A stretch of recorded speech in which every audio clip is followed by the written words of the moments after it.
สวัสดี FC ทุกคนเนาะมื้อนี้เฮาก็สิมาเลาะงานพระธาตุโพนเนาะตอนกลางคืนเนาะเราสิเอาภาพบรรยากาศเนาะที่ว่าให้ FC ได้เห็นนี่เนาะคือแขกคนมาสักการะบูชางานพระธาตุโพนนี่ล้นหลายเนาะว่าปีนี้ก็คือว่าบรรยากาศที่มีความบกบันมันสื่อหลายเนาะคนก็ออกมานี่โอ้หลาย FC ก็คือเห็นน้ำกันเนาะ FC ทุกคนเนาะเห็นไหมเอา FC วันนี้ก็ได้เอาทั้งบ้านดงไพ่เอาได้ดีได้เมียในบ้านเมียพ่อบ้านมาครบเลยอยู่ดีนะ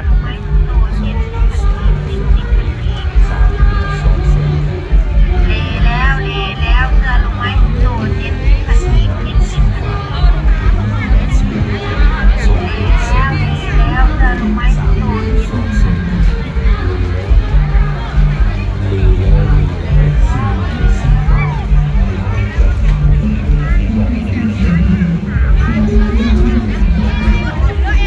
มอนอ่ะต้องรีบไปใช้น้ำพักกันเลยอ้าวมากันเลยบริโภคและเชื่อของเมื่อแหละมาน้ำรูดหมูนะมาครับเชื่อทุนเมื่อก่อน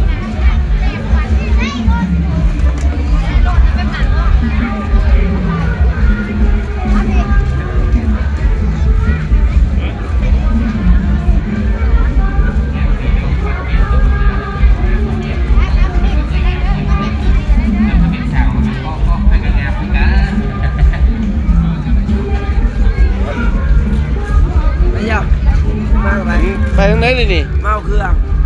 เลย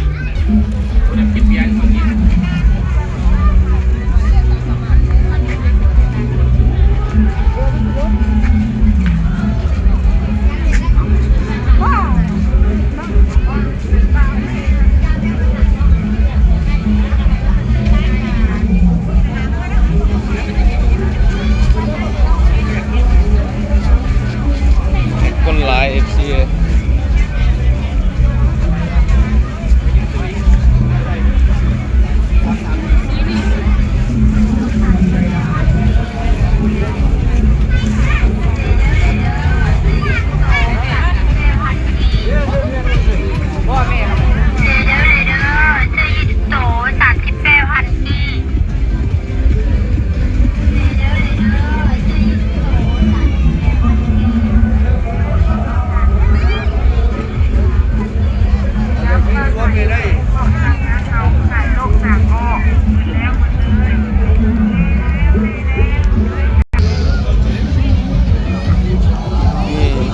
ไก่มีพริก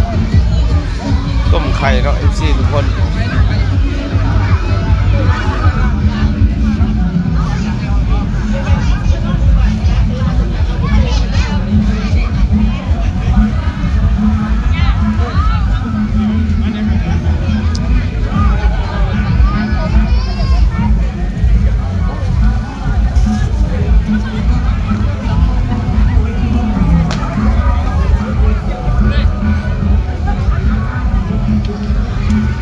เอาไป FC ชมคลิปต่อไปขอบใจ